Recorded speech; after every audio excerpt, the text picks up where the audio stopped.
setelah tidur adabnya adalah sholat tahajud. Ini penting. Sholat tahajud definisinya adalah sholatun ba'da fi'lil isya walau majmu'atan ma'al maghribi jam'at taqdimi wa ba'da naumi. Jadi sholat tahajud itu sholat ba'da fi'lil isya wa ba'da naum. Ini intinya. Tak tulis ya. Jadi sholat tahajud itu sholat ba'da naum terus wa ba'da fi'lil isya. Meskipun isya-nya itu isya yang dilakukan jamak takdim. Jamak takdim itu contohnya ya kayak maghrib ini. Jadi musafir di tengah perjalanan sholat isya-nya di jamak takdim, digabung dengan maghrib ini. Lah nanti meskipun isya-nya dilakukan di maghrib ini, lah nanti kalau sudah ba'da naum setelah tidur malam kok bangun sholat, itu namanya sholat tahajud. Terus walau kana naumu qabla waktil isya, meskipun tidurnya sebelum waktu isya. Padahal kemarin tidur sebelum waktu isya itu ya nggak boleh. Apa kemarin itu? Termasuk tidur yang ini, tidur yang ba'da maghrib ya, tidur yang ba'dal maghrib kemarin yurisul fitnah. Jadi mengakibatkan fitnah, timbul dampak. Fitnah itu dampak negatif. Nah itu ya, kalau tidur ba'da asar yulisul junun, gila, menyebabkan gila. Dah. Meskipun tidurnya sebelum isya, itu nanti kok setelah bangun tidur sholat sunnah loh ya, itu namanya sholat tahajud. Sawa'un kana tilka sholatun naflan rotiban, meskipun sholat yang dilakukan itu sholat sunnah, rawatib.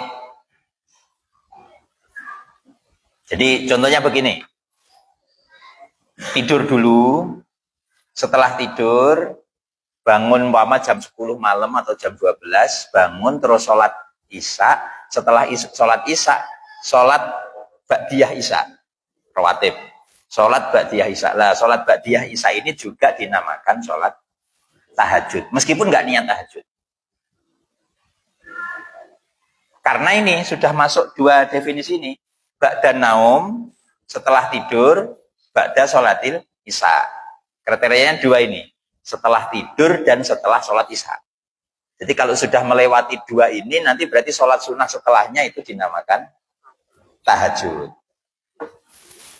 Aku ngene iki yo gur ngomong tok lho, prakteknya yo mbuh. Tapi insya Allah enak lah, enteng lah. Nah itu ya, jadi kalau bisa nanti setelah ini fadilah-fadilahnya. Dah, terus wa minhu sunatul isya. Jadi termasuk tahajud adalah sholat sunnah isya. Wa naflil mutlak. Sholat sunnah mutlak. Jadi jenengan malam wis pokoknya sholat sunnah apa. Yang penting kriterianya dua ini.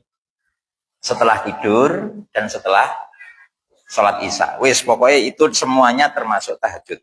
Wal witri. Nah, wal witru dan termasuk tahajud adalah witir. Jadi malam-malam langsung sholat witir itu juga sudah terhitung tahajud. Nah, ini malah menarik lagi. Au fardhon qodaan. Tadi kan sawaun kana tilka sholat naflan rotiban au fardhon qodaan. Meskipun sholat yang dilakukan itu adalah sholat fardu yang qodho. Jadi yang penting kena dua kriteria ini. Setelah tidur dan setelah sholat isya. Setelah sholat isya itu kok nanti sholat lagi kok sholat kodok maghrib. Umpama maghribnya tadi ketiduran nggak sholat, itu sholat maghribnya kodok itu sudah terhitung tahajud. Kok penak suwi-suwi. Prakteknya sing males. Ngantuk. Ya itu ya. Dah. Pokoknya kriterianya dua ini. Setelah isya dan setelah bangun tidur. Jadi jenengan nanti ini kan sholat isya. Sudah dapat satu. Setelah sholat isya nanti tidur. Ya udah. Setelah tidur dan setelah sholat isya, malamnya namanya tahajud. Meskipun hanya witir. Nah nanti hadisnya Nabi walau marotan, walau rokatan. Meskipun satu rokaat. Nanti di fadilahnya tahajud ada. Nah ini membahas definisi dulu. Kemudian Nah ini terus walahat dali adati rokaatihi, tidak ada batas bilangan rakaatnya. Sholat tahajud nggak ada batas. Jenengan mau 200 rakaat monggo. Mbah Yai Syafaat Lokatung itu 500 rakaat Pak, satu malam. Aku yang ini gue cerita tok. Tapi kan minimal ada contohnya gitu loh. Kalau jenengan sombong 20 rakaat ini belum apa-apanya. Ini 500 rakaat. Berarti 250 salaman. Jadi setiap 2 rakaat salam, 2 rakaat salam. Ya nggak tahu. Terawih wolu balik.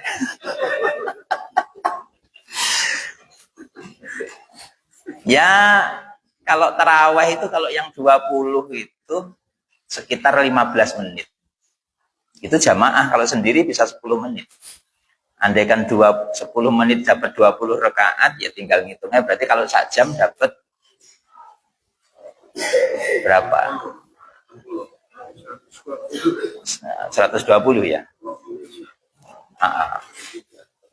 Iya. Ya situlah. Dapat berapa? 120 ya, 1 jam. Ya.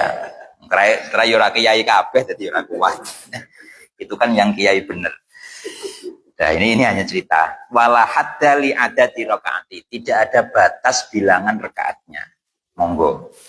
Mulai 1. Nih, ada hadis Nabi, qala Nabi sallallahu alaihi wasallam, "Alaikum biqiyamil laili."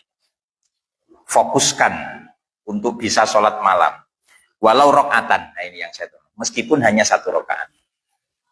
Jadi, meskipun 1 rakaat, nanti hitungannya 1 rakaat itu jadi witir. Tapi kan yo kata ulama, yo ora eneng sholat iku gur 1 rakaat. Minimal itu 2 rakaat. Jadi kalau 1 itu berarti gabungan dari sholat yang lain. Artinya contohnya begini, minimal 1 rakaat, oke lah 1 rakaat. Tapi 1 rakaat ini harus digabung dengan sholat lain. Contohnya kayak ba'diyah isya-nya 2 rakaat. Nah nanti baru setelah itu 1 rakaatnya witir. Kayak moro-moro tangi turu kok witir 1 rakaat ya gak boleh. Gak boleh. Jadi minimal sholat sunnah itu 2 rakaat. Nah, itu. Kalau 1 rakaat kayak witir harus digabung dengan sholat yang lain. Monggo sholat sunnah mutlak atau apa terserah. Baru nanti ditutup 1 rakaat witir. Nah, tapi kan witirnya akhirnya menjadikan ganjilnya rakaat sebelumnya. Nah itu hadisnya. Jadi alaikum biqiyamil laili, fokuskan bisa melakukan sholat malam walau rakaatan. Terus hadisnya begini, summa idza faragta min tahajjudika fastaghfir lil mu'minina wal mu'minat. Ketika kamu, ini termasuk bukan hadis ini ya. Ketika engkau sudah selesai sholat tahajud, maka beristighfarlah untuk orang-orang mukmin. Bi antakula, seperti caranya begini. Astaghfirullahaladzim li wali walidayya wali jamil mu'minina wal mu'minat al ahya'i minhum wal amwat. Itu ya. Itu salah satu contoh saja. Istighfar. Jadi jangan egois, istighfar untuk diri sendiri. Ngistighfari orang lain. Astaghfirullahaladzim. Terus lil mu'minin wal mu'minat.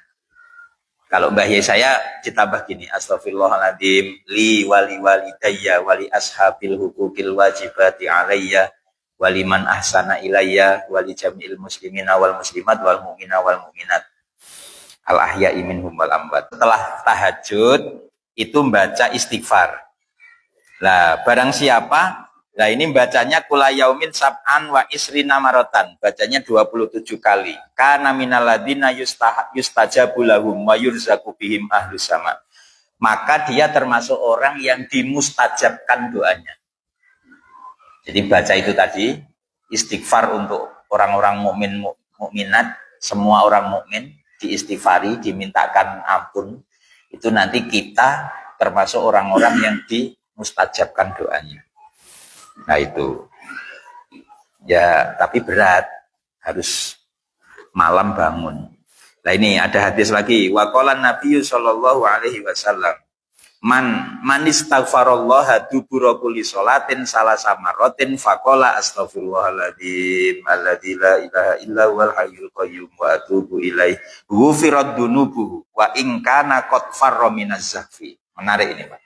Siapa yang setelah ba'da sholat baca itu tadi astaghfirullahaladzim alladzi la ilaha illa huwal hayyul qayyum wa atubu ilaih, maka dosanya diampuni meskipun dosanya itu besar. Contohnya dosa besar adalah dia melarikan diri dari perang. Teman-temannya perang, dia lari nggak mau perang, terus dimati. Itu kan dosa. Itu kalau zaman sahabat dikatakan orang munafik. Besar dosanya. Teman-temannya rela mengorbankan nyawa demi agama, dia lari. Nah, meskipun dosa sebesar itu, tapi kalau setiap ba'da sholat baca tadi itu astaghfirullahaladzim, nah terus alladzi la ilaha illa huwal qayyum wa atubu ilaih, maka dosanya diampuni. Makanya ba'da sholat wiritan.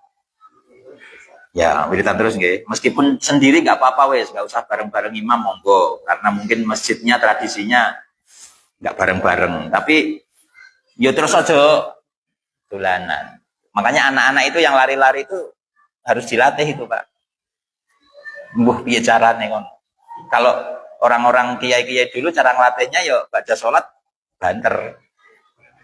Baca sholat imamnya mimpin zikir, yang anak-anak jangan pulang dulu. Jadi dia setiap hari mendengar, nanti terus lama-lama hafal, terbiasa. Kalau jenengan di sini masjidnya terbiasa nggak zikir bareng, ya monggo. Tapi jenengan punya tanggung jawab ini, anak-anak ini bagaimana nanti biar bisa zikir wiritan. Kalau di pondok sampai ada keamanan yang standby di pintu masjid. Kenapa keluar? Oh, balik nih. Sampai yang tidur itu ada yang bawa itu, nah, bawa jalin atau bawa bambu. Ayo bangun-bangun. Itu pas zikir, bukan pas sholat.